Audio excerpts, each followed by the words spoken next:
Meu marido, na verdade ex-marido, né? É costume de ainda falar. Ele me traiu com uma colega dele. Ele disse que ia voltar a estudar. E ele começou a se encontrar com essa menina. Quando eu vim descobrir, os dois já estavam seríssimos juntos já. E ele ainda brigava comigo e me humilhava por causa dela. Como se ali merecesse assim, algum respeito, alguma moral. Como se ela, sabendo que ele é casado, ia se envolver com ele. Me separei dele. Na verdade, ele separou de mim porque eu me humilhei muito. Eu queria tentar minha família, né? Queria tentar meu casamento. E continuava aceitando as coisas que ele fazia. Até que um dia ela colocou ele contra a parede e falou assim: ou é ela ou é eu. E adivinha quem foi que ele escolheu? Ela. Aí foram morar juntos os dois. Que o ser mega feliz. Ela engravidou. Teve uma gestação assim bem complicada.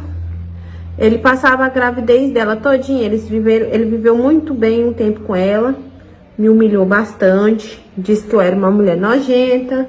Que eu nunca ia encontrar alguém que me amasse e tal. Mas, e eu sofrendo, né? Sofri feito uma condenada.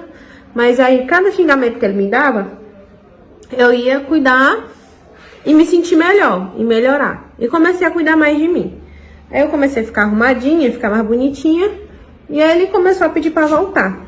Quando ela tava grávida, ele queria viver enfiado aqui em casa como se a gente ainda fosse marido e mulher. E eu disse que não, que de forma alguma eu ia aceitar isso. Apesar do que ela tinha me feito, né? Tinha muita gente que dizia assim: ah, se eu fosse tu eu ficava. Que é pra ela ver se é bom, que é pra se vingar dela e tal. Mas eu não sou esse tipo de pessoa. Pra mim a justiça vem de Deus. Aí ele não quis. Ele ficava insistindo pra gente ficar junto. E ela começou a passar muito mal na gravidez dela. Começou a piorar, e piorando e piorando.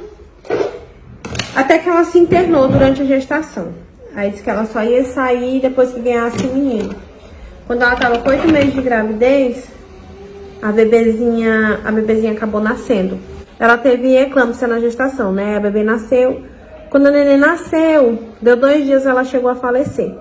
Ela faleceu, foi muito triste, eu ainda fui lá dar um apoio, né? Dar uma ajuda, conversar com ele, passar forças, né?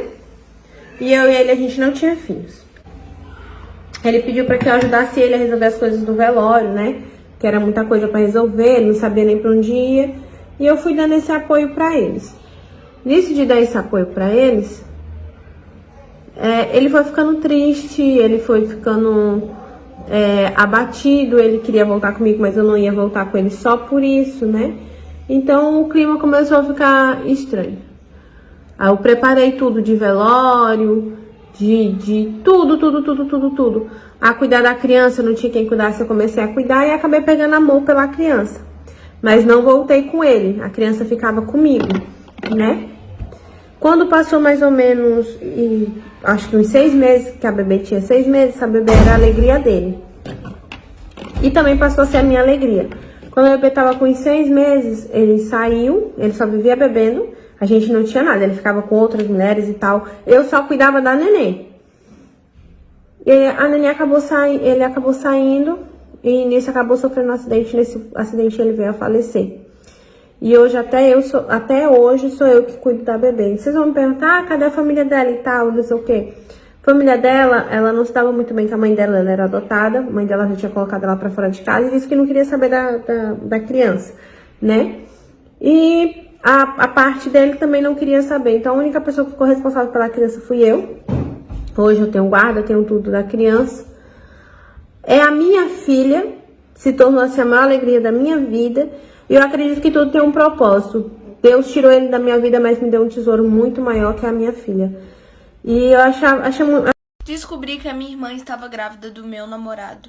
Na época, eu e a minha irmã éramos super amigas e super próximas. Ela sabia toda a minha rotina e tudo que eu fazia. Eu já namorava há uns 2 anos. Ou seja, já tinha bastante tempo. Nós dois tínhamos planos de viajar o mundo, de conquistar nossa casa, de se casar. mas eu não queria ter filhos. E ele sabia muito bem disso e ele aceitava, pelo menos pra mim ele aceitava muito bem. Ele tinha uma amizade muito incrível com a minha irmã e eu achava aquilo muito legal, porque ele era próximo de todo mundo da minha família, todo mundo gostava muito dele, mas ele era muito amigo da minha irmã. Eles eram, tipo, melhores amigos. Eu nunca pensei nada de errado sobre os dois, até porque ela era minha irmã e ele meu namorado. Mas tudo começou a ficar muito estranho de uns 3 meses pra cá. Tudo que ele fazia pra mim, ele fazia pra ela igualzinho.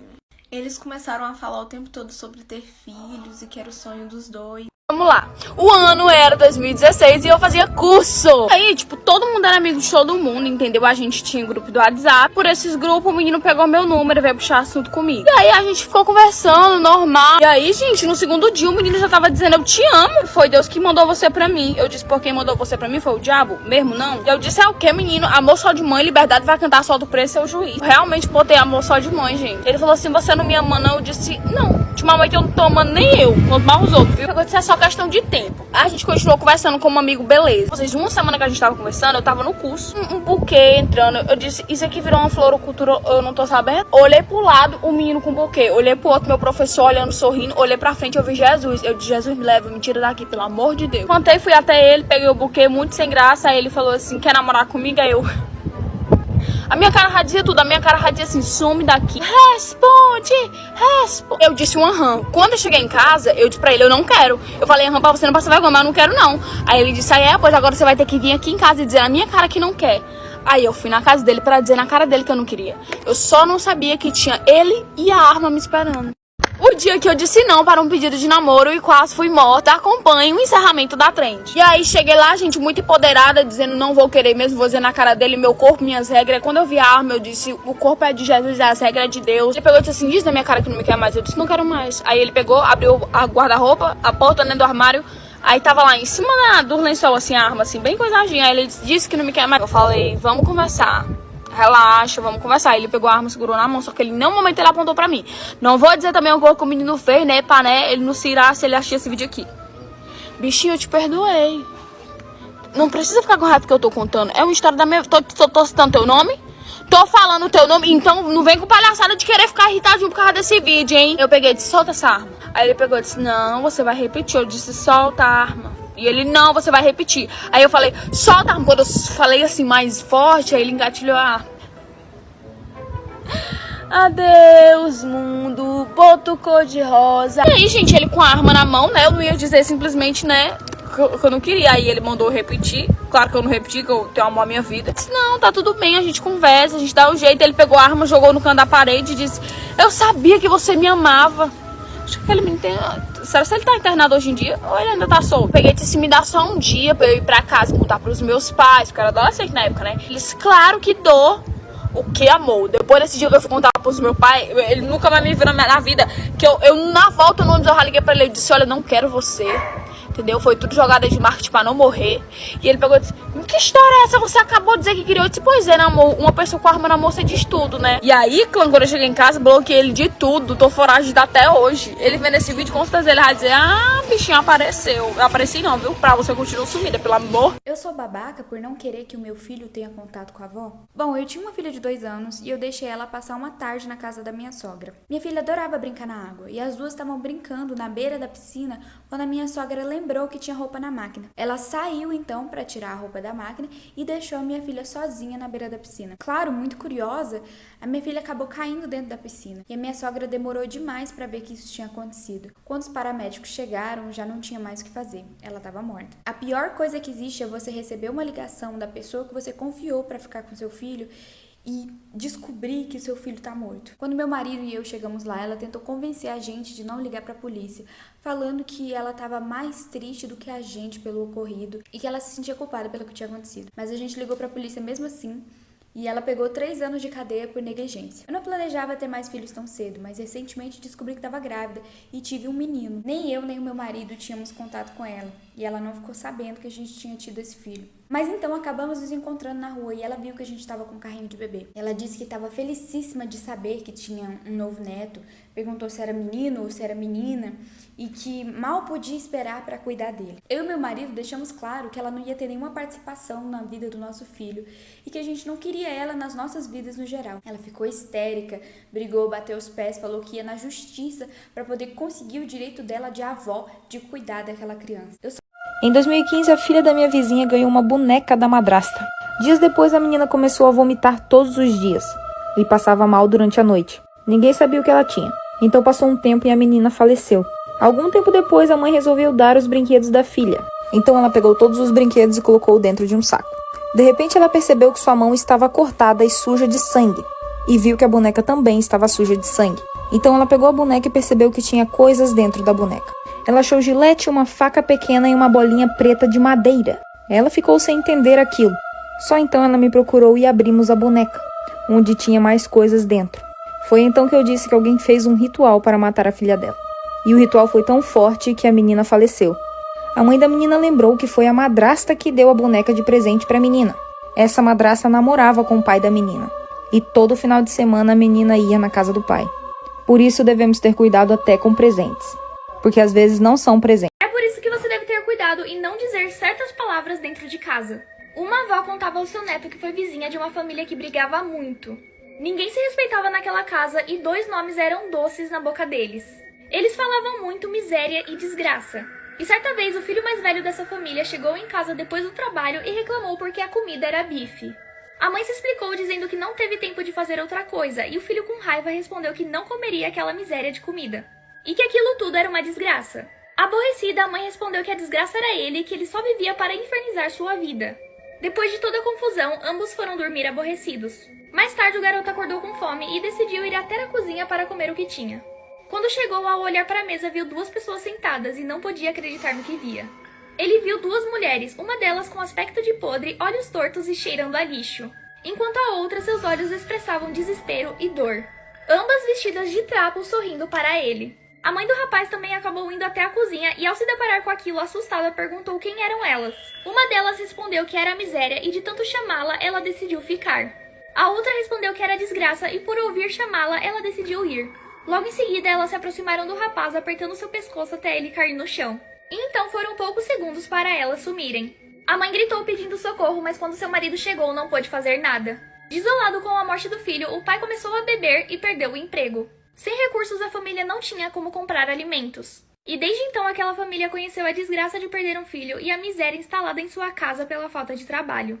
No fim, alguns nomes têm um peso muito grande e por isso devem ser evitados a todo custo para que eles não resolvam atender a...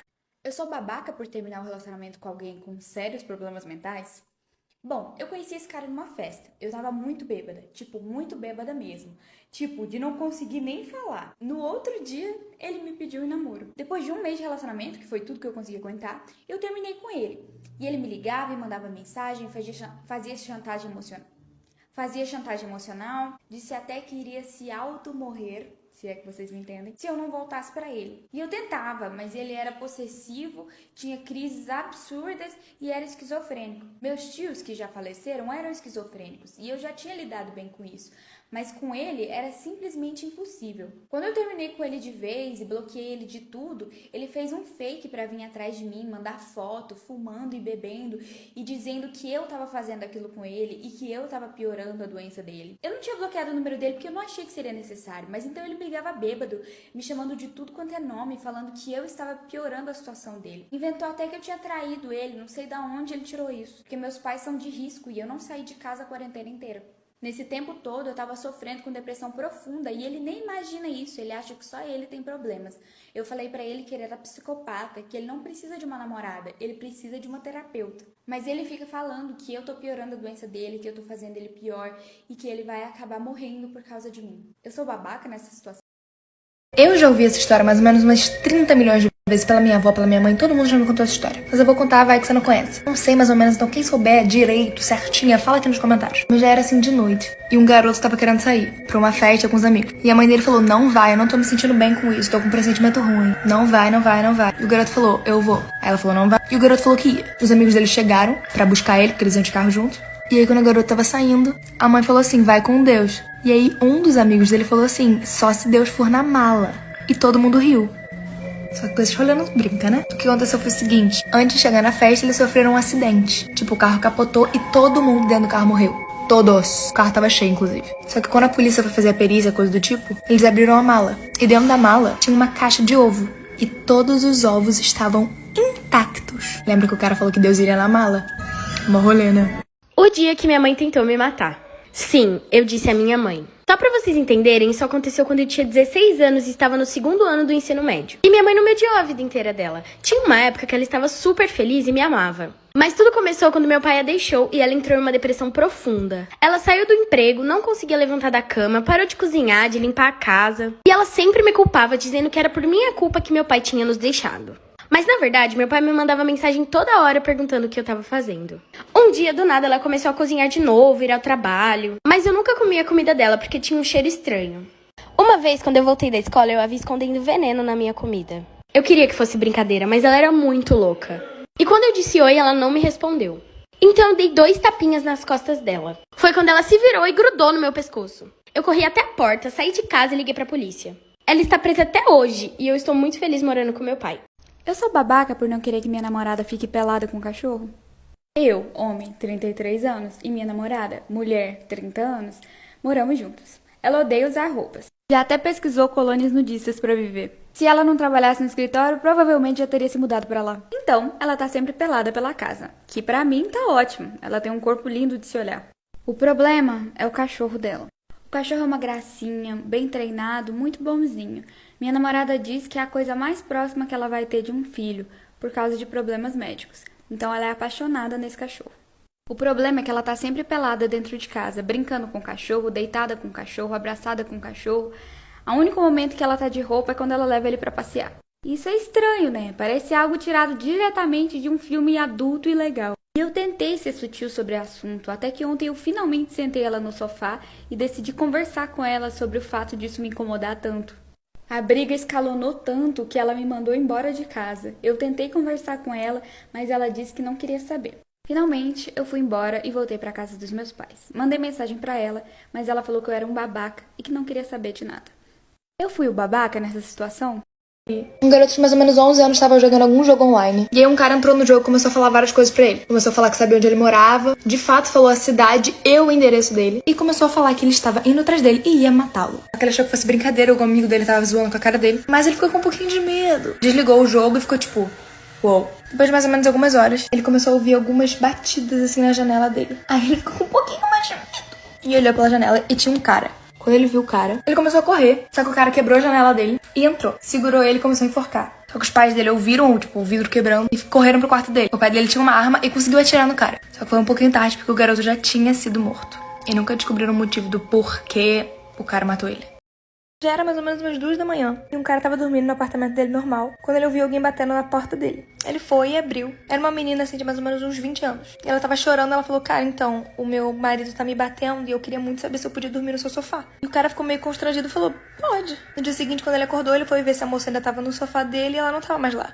Então ele assumiu que o marido e a mulher já tinham ficado de boa. Até que no dia seguinte, 2 da manhã de novo, a mesma mulher bate na porta dele e fala a mesma coisa. Cara, meu marido me bateu de novo, posso dormir aqui? E ele deixou. E aconteceu a mesma coisa. Na hora que ele acordou, a mulher não tava mais lá.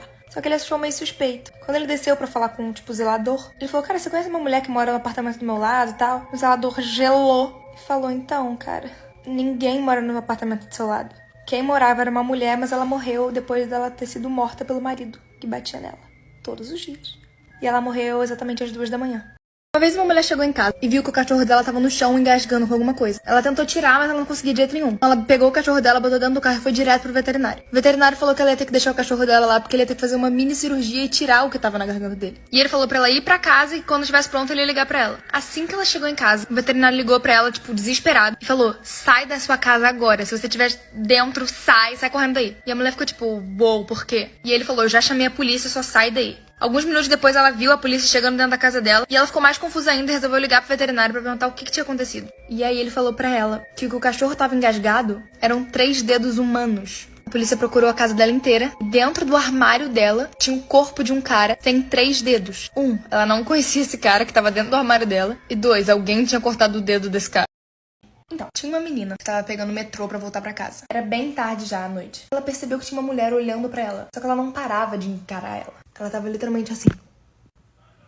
E não parava. Ela tentava fingir que não tava vendo. Toda vez que ela olhava pra mulher, a mulher tava assim. E essa mulher, ela tava sentada no meio de 2 homens. E ela começou a ficar assustada. Porque a mulher nunca parava de encarar ela. O contato visual nunca parava de estar assim. Parecia que ela nem piscava. Aí o metrô parou, um cara entrou e sentou exatamente do lado dela. E mesmo o cara sentado do lado dela, a mulher não parou de encarar ela. Ela já tava ficando amada, tava surtando. Aí na próxima parada, esse cara que sentou do lado dela pegou ela pelo braço e saiu com ela. Tirou ela do metrô. Ela começou a gritar, tipo, socorro. O cara falou, amada, se acalma. Ele falou assim, eu acabei de te tirar dentro daquele metrô porque aquela mulher que tava te encarando, ela tava morta. E os 2 caras do lado dela estavam segurando ela, porque ela estava morta. Outra vez uma mulher viajando, que ela tava muito longe de casa, então ela resolveu parar nesses hotéis, assim, na rua. Quando ela chegou na recepção, ela pediu um quarto. E o atendente olhou pra ela, tipo, de cima a baixo. Ela se sentiu muito desconfortável. E aí ele perguntou pra ela se ela tava viajando sozinha. Ela ignorou a pergunta e pegou a chave e foi pro quarto. Quando ela entrou no quarto, tinha, tipo, barata no chão. Ela falou, não vou dormir aqui. E foi pro carro dela. Mais ou menos umas 3 da manhã. Ela acordou assim no susto. Quando ela olhou pra porta do quarto que ela ia ficar, ela viu o atendente tentando abrir a porta com a chave que ele tem. Era uma chave que abria todos os quartos. E ele entrou no quarto que ela estaria se ela tivesse entrado no quarto. E aí ele viu que ela não tava lá e foi em direção ao carro dela. Ela se escondeu debaixo do cobertor enquanto ele forçava a porta do quarto pra abrir e entrar. Só que ele viu que ele não ia conseguir e foi embora. Assim que ele saiu, ela saiu correndo e ligou pra amiga dela mandando um endereço pra poder chamar a polícia. E a amiga dela falou, ué amiga, mas esse hotel que você me deu o endereço fechou há semanas atrás.